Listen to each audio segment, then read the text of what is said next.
여러분 안녕하세요. 오늘 여러분과 함께 공부할 작품은요. 바로 고재종의 면면함에 대하여 라는 작품입니다. 먼저 이 고재종이라는 작가에 대해서 제가 먼저 설명을 하도록 하겠습니다.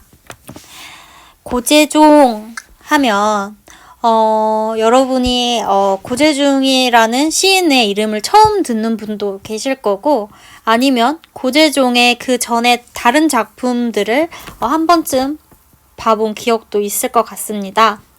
먼저 고재종 시인에 대해서 설명을 하자면요.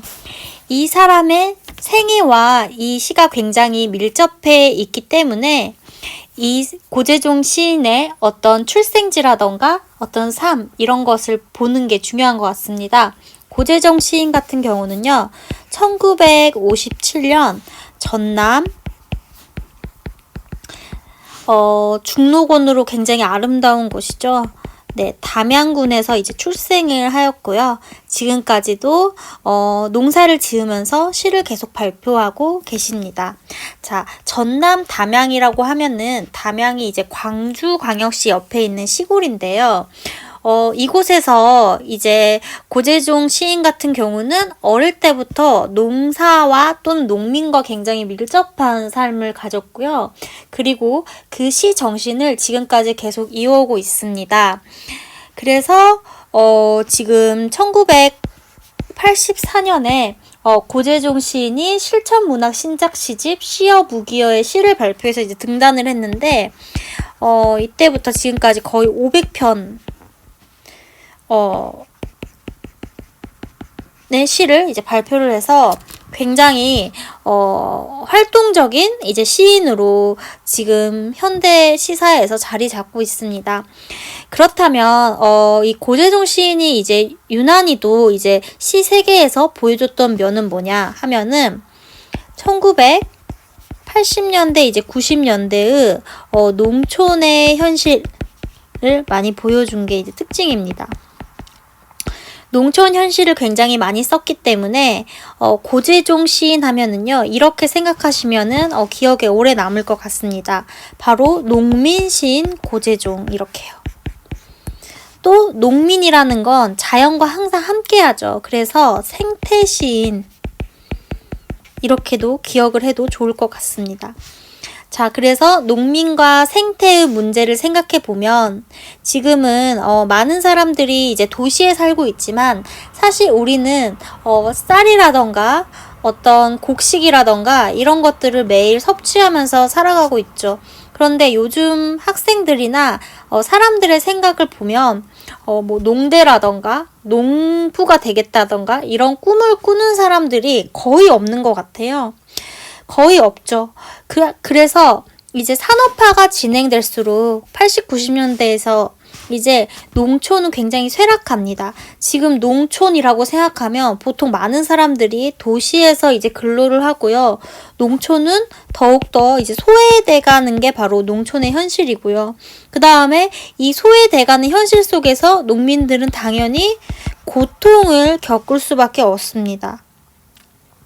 그래서 이런 농촌이라던가 농민의 문제에 대해서 시로서 이 고재종 시인이 이것을 이제 고발하거나 또는 이것에 대한 안타까움, 그 다음에 여기서 비롯되는 어떤 고통도 있지만 또 자연과의 삶, 을 많이 그려냈습니다. 자연과 더불어 살아가는 농부들의 삶을 보여주면서 진정한 인간성이라던가 우리가 결코 외면할 수 없는 어떤 자연의 생태라던가 이런 것들을 많이 보여줬죠. 그래서 이런 말이 있습니다. 고재종 시인은요, 우리의 이제 인간의 인생이 흙, 생명, 밥, 노동, 이것들이 모두 하나의 이제 우주로 돼 있어서 이런 것들에 우리의 가치가 담겨 있다. 그래서 이런 모습을 많이 보여줍니다. 그래서 고재종 시인 하면은 우리가 기억해야 될 것은 농민 시인, 생태 시인 이 정도만 기억을 해놓더라도 고재종 시인의 어떤 다른 시가 나와도 쉽게 접근을 할 수가 있을 것 같습니다. 그 다음에 이제 고재종 시인과 함께 이제 비견되는 다른 시인들은요, 신경림이라던가 또 김용택 시인이 있습니다. 그래서 신경림, 김용택, 고재종 하면 현대 시사에서 자연을 많이 그렸다. 이렇게 보면 됩니다. 그래서 고재종 시인 같은 경우는요. 지금도 이 담양에서 농사를 지으면서 시를 발표를 하십니다. 그래서 항상 얘기하는 게 시라는 게 어떻게 보면 고고해 보이고 뭔가 다른 차원에 있는 어떤 어려운 문학, 접근이 좀 불가능할 것 같은 벽이 있을 것 같은 그런 느낌이지만 사실 이제 고재종 시인 같은 경우도 농사를 열심히 짓다가 또 시상이 떠오르면 시를 짓고 해서 시는 어디에서나 일상 속에 있다. 이것을 강조를 많이 합니다. 그래서 우리가 지금 각자가 보내고 있는 그 사소한 일상 속에서도 사실 어떤 시가 될 수 있는 가치라던가 아름다움이 항상 숨어 있다는 거겠죠. 그래서 고재종 시인의 시를 읽으면 굉장히 평범한 것에 대한 어떤 가치라던가 평범한 것에 대한 소중함, 그 다음에 내가 평범한 것이라고 해서 지나쳤던 것에 대한 어떤 깨달음 이런 것들을 많이 얻을 수 있는 것 같습니다. 그러면 오늘은 이제 고재종의 이제 면면함에 대하여라는 시를 한번 공부를 해보겠습니다. 이 시는 고재종 시인의 대표작 중에 하나입니다. 면면함에 대하여라고 했을 때는요, 이 면면함이 뭔지 익숙하지 않은 사람들이 있을 겁니다. 하지만 이 시를 공부하기 위해서 제목은 너무 중요하기 때문에 이 면면함의 의미를 알아야겠죠. 면면함의 의미는 끊어지지 않고 쭉 잇따라 있는다는 얘기입니다. 그래서 이 면면함은 어떻게 보면은 성실성에 대한 이야기일 수 있죠. 왜? 끊어지지 않고 쭉 잇따라 있는 것은 어떤 지속성을 내포하기 때문이죠. 그럼 이 지속성에 대한 이야기를 누가 고재종 시인의 목소리를 빌린 화자가 하겠구나 이렇게 생각을 하시면 됩니다. 이제 그러면 본격적으로 이제 면면함에 대하여의 시를 한번 볼까요? 이 시는 총 5연으로 이루어져 있습니다. 5연으로 이루어져 있는 이 시의 구조를 지금부터 저랑 1연부터 같이 한번 읽어 내려가 보겠습니다. 1연에서 이렇게 얘기하고 있네요. 너 들어보았니? 저 동구방 느티나무에 푸르른 울음소리 이렇게 끝나고 있습니다. 자, 여기서 이제 시적 화자가 너라는 누구를 청자를 설정을 했네요. 그러면 이런 걸 보고 시적 청자가 있구나 라고 했어요. 그 다음에 들어보았니? 라고 뭐라고 있어요? 물음을 하고 있죠. 뭘 들어보았냐면 이라고 뒤에 나옵니다. 그래서 여기선 도치법이 쓰이고요. 이 도치법은 뭔가의 의미를 강조하기 위해 쓰이죠. 저 동구바 느티나무의 푸르른 울음소리. 동구는요, 동네 어귀를 얘기합니다. 그래서 저 동네바 느티나무라고 말한다면 이거는 자연물이죠. 자연물의 푸르른 울음소리라고 해서 어쨌든 느티나무의 울음소리가 어떻게 푸르르다고 얘기를 하고 있어요. 근데 여러분, 우리가 흑흑흑 헝헝헝 하는 울음소리를 들을 때 그 울음소리의 색깔이 보여요? 안 보여요? 안 보이죠? 자, 푸르르는 뭐냐면 시각이죠. 근데 울음소리는 뭐예요? 청각입니다. 그래서 청각의 시각화가 이루어졌기 때문에 이런 걸 보고 우리가 어떤 심상? 공감각적 심상 이렇게 얘기를 하죠. 근데 제가 시를 가르칠 때 또는 이야기할 때 중요한 건 이런 뭐 표현법을 그렇게까지 막 열심히 외우거나 이 표현법 자체를 암기하는 게 중요한 건 아니고요. 여기서 화자의 의도라던가 여기서 전달하고 싶은 내용에 대해서 우리가 집중을 할 필요가 있습니다. 너 들어보았니? 저 동구박 느티나무의 푸르른 울음소리라고 했을 때 느티나무의 푸르른 울음소리라는 것에 대한 의미를 우리가 이해를 해야겠죠. 자, 그랬을 때요. 우리가 느티나무라고 하면요. 지금은 많은 사람들이 도시에 살기 때문에 이 느티나무에 대한 그런 의미를 잘 모를 수가 있습니다. 이 느티나무라는 건요, 마을 해관 같은 곳 또는 마을의 가장 대표적인 곳에 이렇게 마을을 지켜주는 수호신 같은 이미지입니다. 느티나무 하나가 딱 이렇게 마을 어귀에 딱 이렇게 서 있는 거예요. 그러면 이 느티나무는 어떻게 보면 마을을 지지해주는 사람, 또는 우리 마을 사람들이 그 느티나무를 보고 위안을 받거나 또는 뭔가를 소원을 빌거나 뭔가를 기원할 때 느티나무에 대고 빌 수도 있죠. 그래서 여기서 느티나무는요, 뭔가 마을을 지지해주는 그런 버팀목이라고 생각을 하면 됩니다. 근데 이 느티나무가 푸르른 뭐를 내고 있어요? 울음소리를 내고 있어요. 그러면 이건 어떤 얘기일까요? 뭔가 이 느티나무가 즐거운 건 아니겠죠. 좋은 건 아니니까 어떤 느티나무가 상처를 입거나 고통을 겪고 있기 때문에 푸르른 울음소리가 난다는 거예요. 근데 제가 이제 고재종 시인의 이제 시세계를 설명하면서 고재종 시인 같은 경우는 그 농촌의 고통, 소외, 산업화 속에서의 그런 인홍 현상으로 인해서 피폐해진 그런 고향의 이야기, 농촌의 이야기를 많이 썼다고 했잖아요. 그래서 여기서는 뭔가 이 농촌 사회에서 이 버팀목이었던 느티나무가 울음소리를 낼 정도로 뭔가 힘든 상황을 지금 자연물을 통해서 형상화해내고 있는 상황이구나, 이렇게 이해를 하면 좋습니다. 날이면 날마다 삭풍 되게는 치고 우둠지 끝에 별 하나 매달지 못하던 지난 겨울 온몸 상처 투성이인 저 나무, 제 상처마다에서 뽑아내던 푸르른 울음소리라고 얘기를 하고 있습니다. 지금 1연과 같은 상황이 2연에 좀 더 확장돼서 얘기를 하고 있는 거죠. 자, 왜 느티나무가 푸르른 울음소리를 내는지 조금 더 이연해서 이제 부연 설명을 해주고 있어요. 날이면 날마다, 그러니까 매일 삭풍 되게는 치고 라고 얘기하고 있는데, 삭풍은요 겨울철에 북쪽에서 불어오는 찬바람을 얘기합니다. 되게는요 몹시 친다는 거예요. 그러면 이 나무한테 좋을까 나쁠까? 당연히 나쁜 거겠죠. 이거는 역시나 이 상처, 고통 또는 시련을 말하는 시어다, 이렇게 생각을 할 수 있습니다.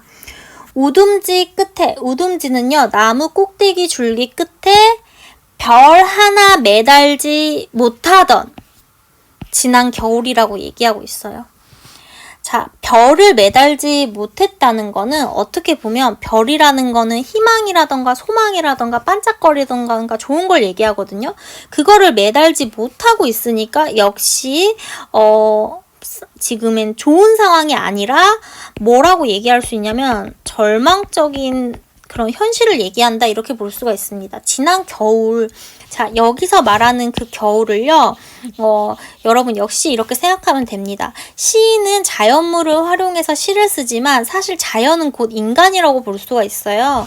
그래서 인간한테 대입을 해보면 이 지난 겨울이란 소외되어 있는 현실, 그 다음에 겨울이라는 시간은 시에서든 또 고전 시가에서든 굉장히 그 시련과 고통을 상징하는 그런 계절적인 배경으로 많이 쓰입니다. 그렇기 때문에 이 지난 겨울 뭐가 됐어요? 온몸 상처투성이인 저 나무, 이게 바로 느티나무를 얘기를 하는 거죠. 그래서 이 느티나무가 겪었던 고통은 곧 이 동네의 느티나무니까 동네 사람들이 겪은 그 고통과 일치할 수밖에 없습니다. 그래서 사람과 여기서 느티나무는 같은 존재라고 생각을 하면 돼요. 대신에 이 느티나무는 이 동네 사람들을 지켜주는 그런 수호신 같은, 버팀목 같은 역할을 했다고 생각을 하면 됩니다. 제 상처마다에서 뽑아내던 어떤 거? 푸르른 울음소리로 자 여기 1연에서 2연에서 같은 뭐가 시어가 반복이 되고 있죠. 항상 시에서 반복은요 너무 기본적인 건데 당연히 내용을 강조하면서 형식적으로는 운율감을 살립니다. 자 이렇게 얘기를 하고 있습니다. 자 그러면 1연하고 2연 봤을 때 지금 뭔가 고통스럽고 힘든 상황이 지속되고 있는 느낌이 되네요. 그 다음에 또 역시 너 들어보았니? 라고 1연의 형식을 그대로 또 여기서도 뭐하고 있어요? 반복되고 있죠. 그래서 이렇게 반복은 역시 내용을 강조하고 운율을 형성하는 걸로 여기서 너는 누구겠어요? 우리 시를 읽는 독자들을 얘기할 수 있겠죠. 다 청산하고 떠나버리는 마을에 잔치는 아직 끝나지 않았다고 그래도 지킬 것은 지켜야 한다고 소리 죽여 흐느끼던 소리 가지 팽팽히 후리던 소리라고 얘기를 했는데요. 자 여기서는요 이런 생각이 들어요. 지금 느티나무가 내는 소리는 곧 시인 또는 화자의 목소리라고 생각을 하면 되겠어요. 다 청산하고 떠나버리는 마을이란 건 산업화, 도시화로 인해서 어떻게 이농현상, 농촌에서 벗어나서 도시로 이동하는 현상이라고 볼 수가 있겠죠. 그러니까 젊은 사람이 없고 노인이라던가 아이라던가 이런 약자들만 남게 되는 그런 상황인 거예요. 하지만 느티나무가 어떤 소리를 내요? 잔치는 아직 끝나지 않았다. 잔치는 즐겁고 좋은 거죠. 사람들이 많이 모이는 거기 때문에. 그 다음에 지킬 것은 지켜야 한다고 결국에는 이 느티나무의 소리는 곧 화자의 뭐겠어요? 의지예요. 그래서 이런 시련과 고통, 아픔을 어떻게 하자? 감내하고 인내하자 이런 얘기를 하고 있어요. 그래서 소리 죽여 흐느끼던 소리, 가지 팽팽히 후리던 소리라고 청각적 심상을 활용해서 아직 희망을 버리지 않는 그런 태도의 모습을 형상화하고 있다. 이렇게 보이면 됩니다. 자, 그러면 그 다음 연 볼게요. 오늘은 그 푸르른 울음 모두 이파리에 내주어 저렇게 생생한 초록의 광희를 저렇게 생생히 내뿜는데 라고 나옵니다. 자 오늘은 이라고 했을 때요. 지금 지난 겨울이니까 어쨌든 간에 지난 겨울은 과거였죠. 근데 오늘이 됐으니까 이거는 뭐냐면 현재를 얘기를 합니다. 과거에서 현재로 이제 시상이 이동을 한 거죠. 그 푸르른 울음이라고 느티나무의 울음을 지칭하고 있어요. 모두 이파리에 내주어. 이파리 하나하나마다 내주어요. 그래서 이 울음이요. 그 전에는 이제 슬픈 울음이었잖아요. 근데 저렇게 생생한 초록의 광희를 내뿜는 거예요. 자, 그러면 느티나무는 어떻게 했어요? 겨울의 시련을 이겨내고 밝은 미래라던가 또는 새싹을 뿜어내는 그런 새로운 새 잎을 뿜어내는 그런 모습을 보여주는 거죠. 내뿜는데 라고 얘기했어요. 계절이라는 건 겨울이 가고 또 봄이 오고 여름이 오고 하지만 또 뭐가 와요? 가을을 지나 겨울이 오죠. 이거는 어떻게 보면 반복되는 겁니다. 이때 겨울마다 느티나무가 굉장히 시련에 못 이겨서 죽어버리고 만다면 그 느티나무는 면면함이 있다 없다? 면면함은 끊어지지 않고 쭉 잇따라 있음이 없죠. 그래서 이 느티나무라는 것도 어떻게 보면 겨울이라는 시련의 시간을 이겨내고 그 다음 꾸준히 그 자리를 지키고 있잖아요. 그 마을 어귀에서. 그래서 이 마지막 연에서는 어떻게 얘기를 하냐. 앞들에선 모를 내다 허리 펴는 사람들 왜 저 나무 한참씩이나 쳐다보겠니? 어디선가 북소리는 왜 둥둥둥 울리겠니? 라고 얘기를 하고 있습니다. 자 여기서 보면요. 앞들에서 이거는요. 앞들에서 모를 내는 거는 이제 농사를 하고 있는 모습이에요. 모를 내다 허리 펴는 사람들 왜 허리를 펴냐면요. 왜 저 나무 한참씩 쳐다보겠니라는 말을 통해서 느티나무를 쳐다보기 위해서 사람들이 일을 하다가 허리를 펴는 거예요. 니? 라고 물어보고 있어요. 지금 너한테 물어보고 있는 거죠. 왜 사람들이 느티나무를 한참씩이나 쳐다볼까? 왜? 힘든 시기를 겪은 느티나무를 보면서 사람들이 뭐를 받냐면 위로라던가 위안을 받는 거죠. 아, 저 느티나무도 이렇게 우리의 동네를 지켜주는데 우리도 여기 현실에 좌절하지 않고 희망을 버리지 말자라는 그런 느낌을 주는 거예요.